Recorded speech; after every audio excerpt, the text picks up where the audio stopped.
Amin. Sahabat-sahabat yang diberkati dan yang dikasihi oleh Tuhan Yesus Kristus, kembali saya menyapa dari lingkungan HKBP Yogyakarta melalui renungan firman Tuhan. Sahabat-sahabat, saya dengan senang hati gembira untuk terus menghadirkan renungan firman Tuhan ini karena kita meyakini bahwa firman Tuhan adalah pelita bagi kehidupan.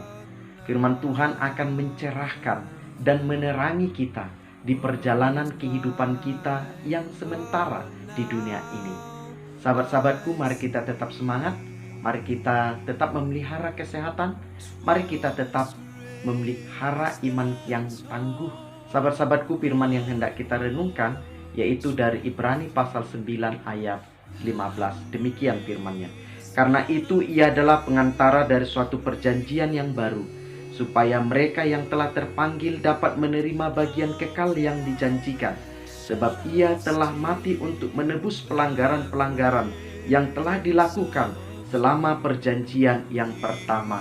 Demikian firman Tuhan. Yang berbahagia ialah yang mendengarkan serta yang memeliharanya.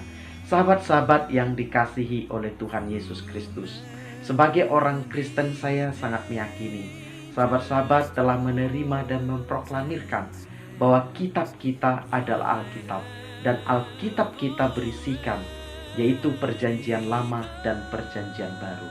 Saya amat meyakini bahwa sahabat-sahabat semua telah mengerti alasan latar belakang dan sejarah mengapa kita menyebut Alkitab kita Alkitab perjanjian, yaitu perjanjian lama dan perjanjian baru.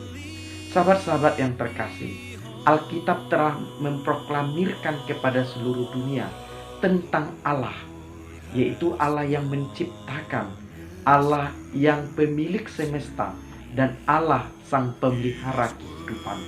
Di dalam kitab Kejadian 1 dan 2, Allah sang pencipta melakukan janji dan perjanjian yang pertama kali, yaitu kepada Adam dan Hawa. Tetapi Adam dan Hawa, mereka tidak setia kepada perjanjian itu, sehingga hadirlah dosa. Dan dosa itulah awal bencana kehidupan di dunia ini, awal pertikaian dan pembunuhan, awal kehancuran. Maka Allah kembali untuk memulihkan keadaan. Ia membuat perjanjian setelah Nuh melewati bah dan memenangkan perjalanan itu. Allah membuat perjanjian dalam bentuk pelangi, yang mana dinyatakan dalam Kejadian pasal 9. Sahabat-sahabatku, ternyata umat yang diselamatkan tersebut, yang telah mengikat perjanjian tersebut, tetap tidak setia kepada Allah. Kuasa dosa begitu dahsyat, hebat menguasai kehidupan. Lalu Allah memanggil satu umat khusus untuk mengikat janjinya kembali, karena Allah terus berniat menyelamatkan dan mensejahterakan ciptaannya. Allah memanggil Abram untuk menjadi umat perjanjian di kitab Kejadian pasal 12. Tetapi secara khusus Allah membuat perjanjian khusus, perjanjian dua pihak, yaitu dalam Kejadian pasal 17. Perjanjian Allah dari pihak Allah bahwa Allah akan memberkati keturunan Abraham, dan keturunan Abraham akan tetap menjadi umat Allah. Tetapi perjanjian dari pihak Abraham adalah bahwa Abraham akan melaksanakan sunat kepada seluruh keturunannya.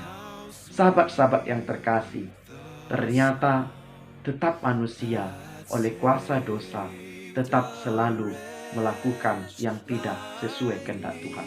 Lalu Allah yang telah menyeberangkan, menyelamatkan orang Israel dari kekuasaan Mesir yang dipimpin oleh Musa, setelah mereka diseberangkan melalui Laut Tebrau dan perjalanan-perjalanan panjang, Allah membuat perjanjian dengan hukum Taurat.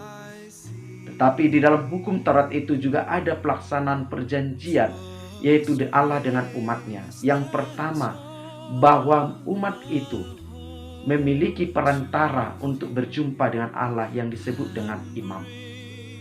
Dan sang imam akan membawa korban percikan darah untuk mengampuni dosa dan pelanggaran umat itu. Hal itu dinyatakan dalam kitab Imamat pasal 16. ketika mereka melaksanakan peribadatan pengampunan dosa. Sahabat-sahabat, maka imam dibutuhkan sebagai perantara.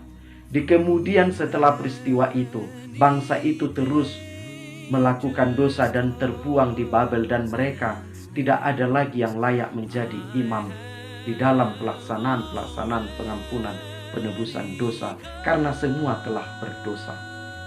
Maka Allah yang berinisiatif menyelamatkan manusia, Ia menganugerahkan putranya Yesus Kristus sebagai perantara untuk melaksanakan penebusan dosa, dan sekaligus Yesus Kristus sebagai ganti domba untuk dipercikkan darahnya, yaitu di kayu salib.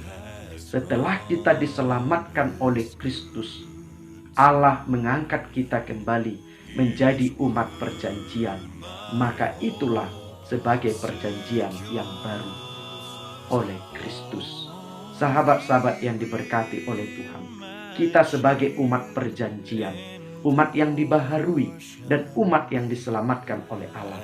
Allah menghendaki kita mengerjakan sebagai bentuk janji kita kepada Allah, yaitu bahwa kita akan mengasihi Allah dengan segenap akal, dengan segenap kekuatan, dan yang sama dengan itu, kita akan mengasihi seluruh ciptaan seperti diri kita sendiri.